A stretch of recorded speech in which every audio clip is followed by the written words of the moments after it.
प्रॉब्लेममधला तिसरा पार्ट आपण बघतोय. आपल्या टेक्स्टबुकमधला 12वा प्रॉब्लेम आपण आजच्या लेक्चरला बघूया. प्रॉब्लेम आहे an aqueous solution of certain organic compound has a density 1.063 gram per litre and osmotic pressure 12.16 atmosphere at 25 degrees Celsius and freezing point minus 1.03 degrees Celsius. What is the molar mass of compound? What is the molar mass of compound? या ठिकाणी एक aqueous solution दिलं. Aqueous solution म्हणजे organic compound आपण वॉटरमध्ये dissolve केलेला आहे आणि त्याची डेन्सिटी आपणाला दिलेली आहे, घनता दिली आहे 1.063 ग्रॅम पर लिटर आणि त्याचं ऑस्मॉटिक प्रेशर परासरण दाब 12.16 ॲटमॉस्फिअर आहे. टेम्परेचर दिलं आहे 25 डिग्री सेल्सिअस आणि फ्रीजिंग पॉईंट आहे -1.03 डिग्री सेल्सिअस -1.03 डिग्री सेल्सिअस आणि त्याचा आपणाला रेणुभार विचारला आहे. मोलर मास ऑफ कंपाऊंड काय असेल असं विचारलेलं आहे. गिव्हनमध्ये डेन्सिटी दिली आहे 1.063 gram per litre. Cryoscopic constant दिलेला आहे 1.86. ऑस्मोटिक प्रेशर इक्वल टू पाय 12.16 ॲटमॉस्फिअर आणि टेम्परेचर 25 डिग्री सेल्सिअस म्हणजे 273 अधिक 25 म्हणजे 298 केल्विन. आता या ठिकाणी फ्रीजिंग पॉईंट दिलेला आहे delta T F -1.03 degree Celsius आणि molar mass M2 equal to question mark. पहिल्यांदा आपण freezing point depression of freezing point काढूया.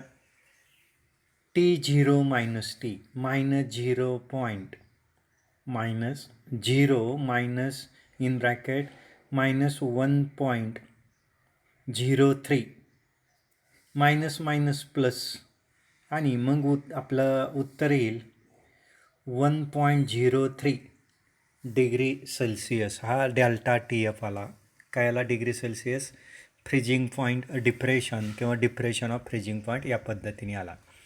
आता या ठिकाणी आपल्याला मोलॅलिटी काढायची आहे. डेल्टा टी एफ बरोबर स्मॉल एम इंटू के एफ म्हणजे डिप्रेशन ऑफ फ्रीजिंग पॉईंट बरोबर मोलॅलिटी इंटू क्रायोस्कोपिक कॉन्स्टंट. साहजिकच यम काढायचं आहे. डेल्टा टी एफ दिला आहे के एफ. डेल्टा टी एफ 1.03 भागिले के एफ 1.86. दोन्हीचा लॉग बघितला 10चा 3मध्ये बघितला 0 पॉईंट समथिंग येईल. 18चा 6मध्ये बघितला 0 पॉईंट समथिंग येईल. दोन्हीच्या लॉगची वजाबाकी केली, त्याचा अँटीलॉग बघितला तर उत्तर आलं 0.553. काय आला? मोलॅलिटी. यम मोलल हे आपली मोलॅलिटी या ठिकाणी आली. आता मोलॅलिटी माहीत झाली. मोलॅरिटी बरोबर आता आपणाला काय काढायची आहे? मोलॅरिटी काढायची. मोलॅरिटी बरोबर पाय भागिले आर टी किंवा osmotic pressure equal to C R T. Osmotic pressure equal to M R T. Pi मारती. काय फॉर्म्युला कशा लक्षात ठेवला? पाय मारती. आता पाय दिलेला आहे, ऑस्मोटिक प्रेशर दिलं आहे, आर माहिती आहे, टेम्परेचर माहिती आहे, मोलॅरिटी काढता येईल. कॅपिटल एम बरोबर मोलॅरिटी बरोबर pi upon R T. 12.16 atmosphere भागिले 0.0820 मल्टिप्लाय 298. या दोघांचा आपण 12.16चा लॉग बघितला. त्या लॉगमधून 0.08205 आणि 298च्या लॉगची बेरीज वजा केल्यानंतर त्याचा अँटीलॉग बघितला. उत्तर आलं 0.497. मोलॅलिटी आली. काय आली? 0.497 काय आली? मोलर सोल्युशन आलं. आता या ठिकाणी आपणाला sample contains 100 ml 1000 ml of solution. 1000 ml of काय सोल्युशन आहे. सॅम्पल 1 लिटर म्हणजेच 1000 ml आहे. डेन्सिटी आपणाला माहिती आहे, व्हॉल्यूम माहिती आहे, तर आपणाला मास काढता येतं. मास बरोबर डेन्सिटी गुणिले व्हॉल्यूम. मास बरोबर डेन्सिटी इंटू व्हॉल्यूम. डेन्सिटी दिली आहे 1.063 इंटू व्हॉल्यूम आहे 1000 ml. दोन्हीचा गुणाकार केला तर 1063 ग्रॅम काय आलं आपलं मास आलं. ह्या ठिकाणी वस्तुमान त्या कंपाऊंडचा आला. आता या ठिकाणी आपणाला मोलॅलिटी आणि मोलॅरिटी हे दोन्ही माहिती आहे. ह्या दोन्हीचा रेशो जर घेतला, मोलॅलिटीला मोलॅरिटीने आपण डिवाईड केलं तर या ठिकाणी 0.553 भागिले 0.497 बरोबर 1.112 solution per kg of water. या ठिकाणी कॉन्सन्ट्रेशनचा रेशो घेतला मोलॅलिटी अपॉन मोलॅरिटीचा आणि हा रेशो 1.112 सोल्युशन kg वॉटर या ठिकाणी आपण काढलं. मास माहिती आहे आपणाला, नंबर ऑफ मोल माहिती आहे. नंबर ऑफ मोल आपण कसं काढलं तर नंबर ऑफ मोल बरोबर molality upon molarity. Molality upon काय मोलॅरिटी.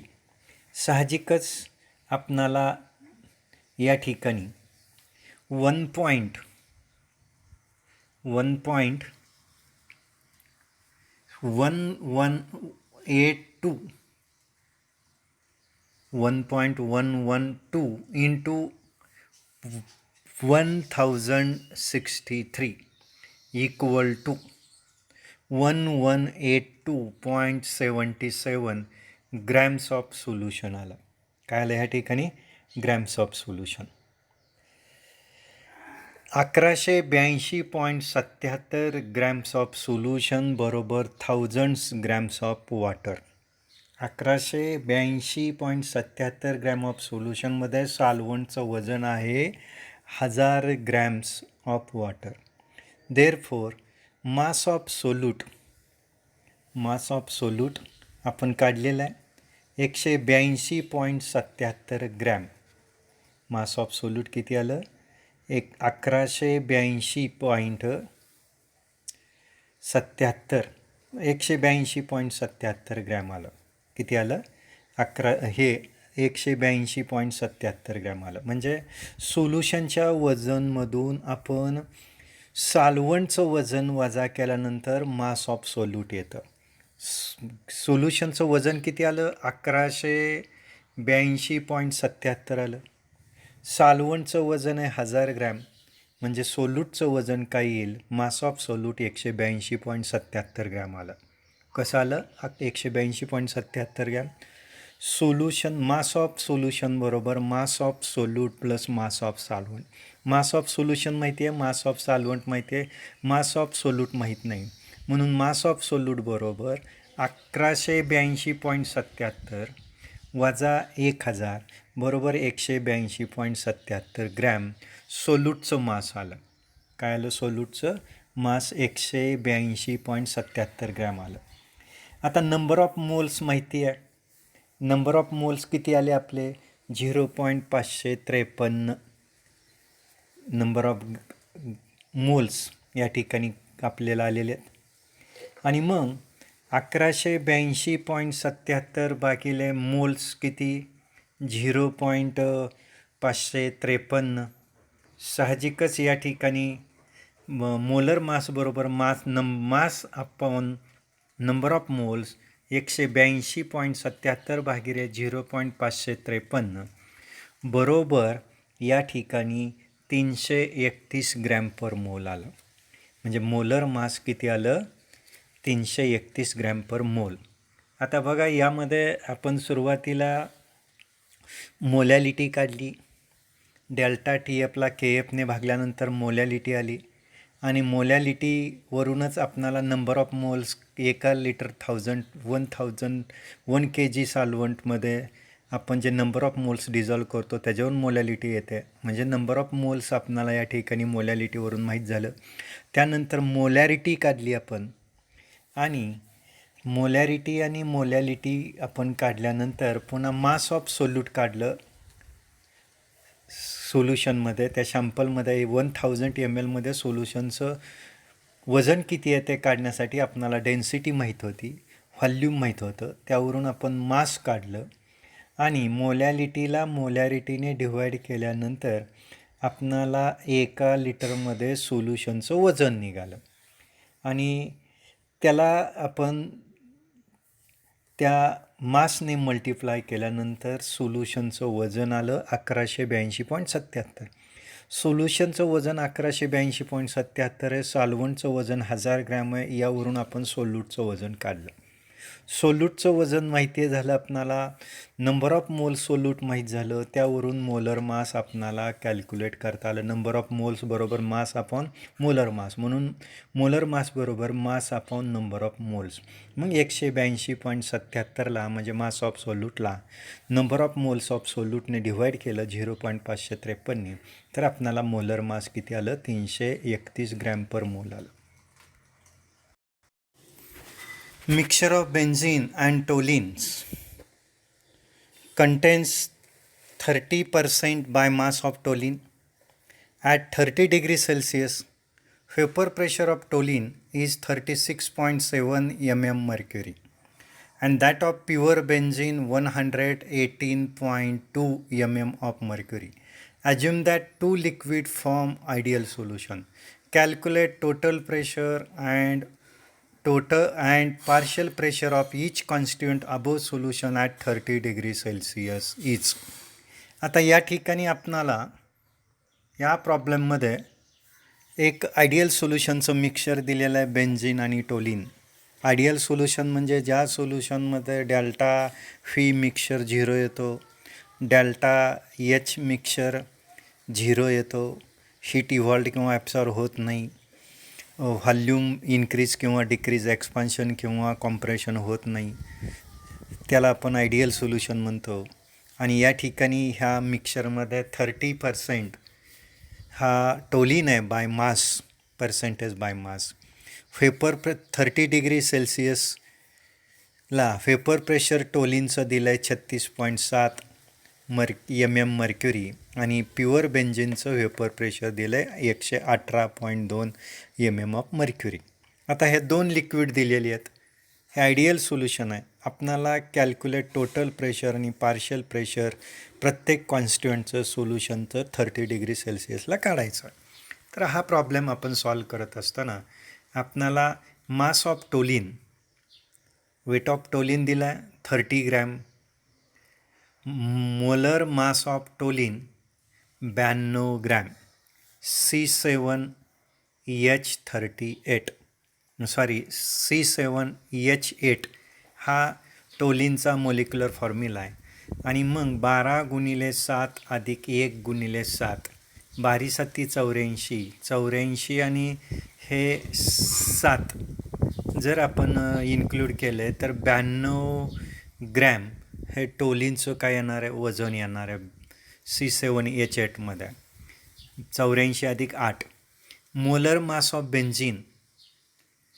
बेन्झिनचं मोलर मास येणार आहे 70 ग्रॅम. कसं आलं 70? तर 100% जर आपण सोल्युशन धरलं त्यामध्ये टोलिन 30 ग्रॅम आहे, याचा अर्थ बेन्झिन 70 ग्रॅम आला. मोलर मास ऑफ बेन्झिन येणार आहे 78. 12 × 6 1272. कार्बनचा ॲटॉमिक मास 12 आणि कार्बनची संख्या 6, हायड्रोजनचा ॲटॉमिक मास 1 आणि हायड्रोजनची संख्या 6. यावरून या ठिकाणी बेन्झिनचं मोलर मास 78 आलं. आता ह्या दोन मासवरून आपणाला काय करता येईल? तर या ठिकाणी आपणाला मोल फ्रॅक्शन काढता येईल टोलिनचं 30/92 आणि 30/96, 92ने भागल्यानंतर त्याचं मोल फ्रॅक्शन आलं 0.326 आणि त्याचं टोटल प्रेशर, पार्शियल प्रेशर, त्याचं टोटल वेपर प्रेशर दिलं आहे 36.7. त्याचं वेपर प्रेशर किती दिलं आहे? 36.7 mm ऑफ मर्क्युरी. त्याच पद्धतीने बेन्झिनचं मोल फ्रॅक्शन, बेन्झिनचं मास 70 आहे आणि मोलर मास 88 आहे. 70ला 88ने भागल्यानंतर 0.897 आलं. आता या ठिकाणी आपणाला दोघांचंही मोल फ्रॅक्शन माहीत झालं, टोलिन आणि बेन्झिनचं.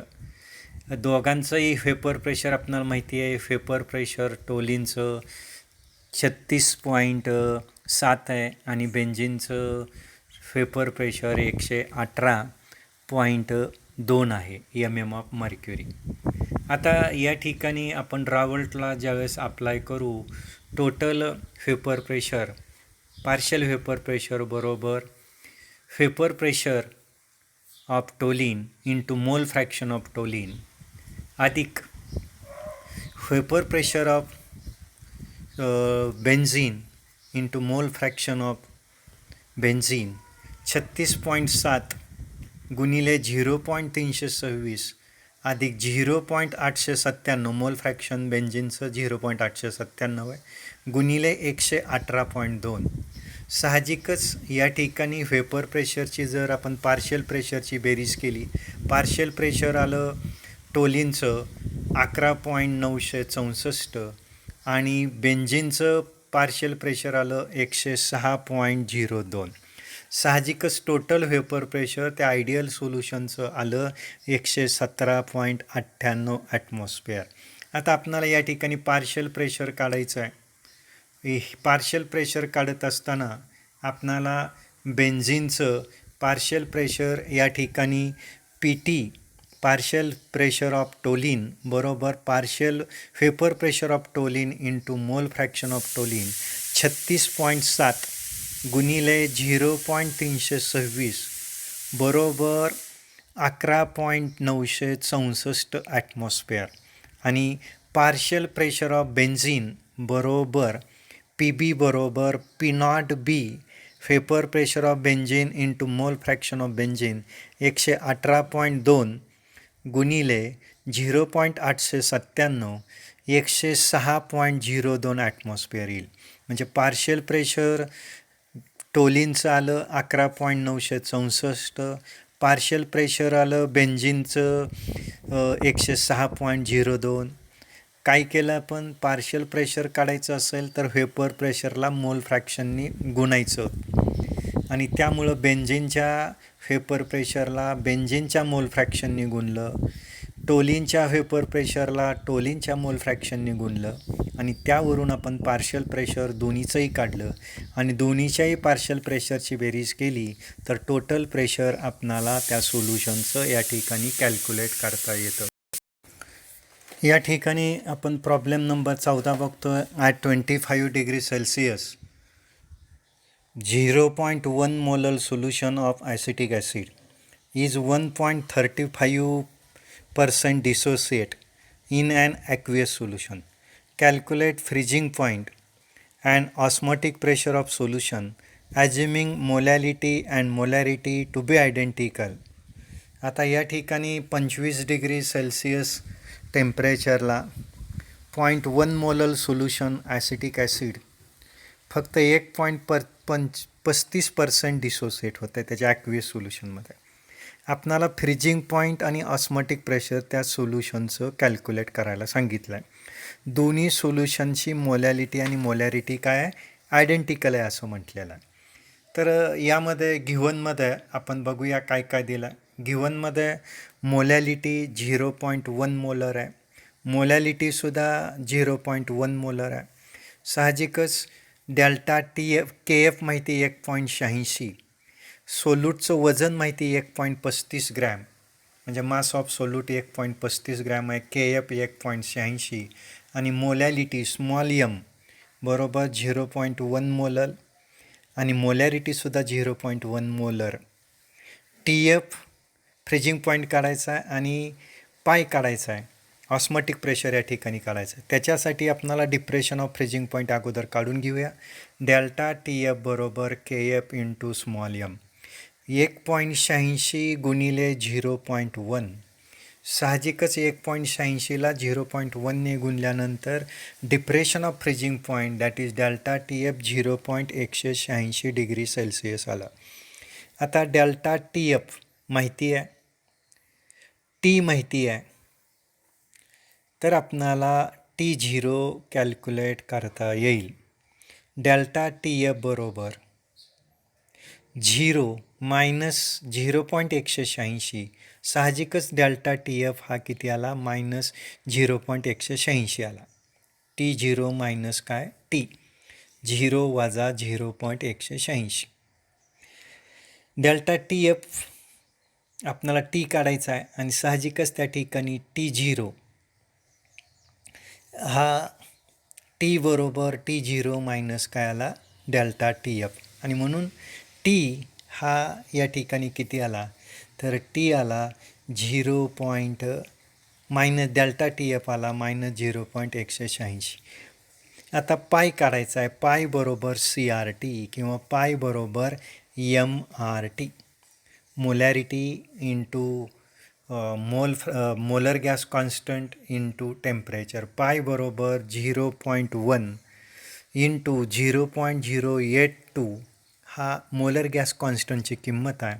आणि टेम्परेचर 25 डिग्री सेल्सिअस म्हणजेच 298.5 केल्विन. आणि त्यामुळं त्या ठिकाणी पायची किंमत ही 2.45 ॲटमॉस्फिअर आली. 0.1 इंटू 0.082 इंटू 298.15 या सगळ्यांचा गुणाकार केला तर पायची किंमत या ठिकाणी 2.45 ॲटमॉस्फिअर येते. प्रॉब्लेम नंबर 15 पुस्तकामधला शेवटचा problem. 0.15 molar aqueous solution of KCl freezes at minus 0.510 degree Celsius. Calculate I, Huntov factor, and osmotic pressure at 0 degree Celsius, assuming volume of solution equal to that of water. Assuming volume of solution equal to that of water. या ठिकाणी आपणाला या प्रॉब्लेममध्ये given जे दिलं आहे, molality दिली आहे सोल्युशनची 0.15 मोलल सोल्युशन आहे. म्हणजे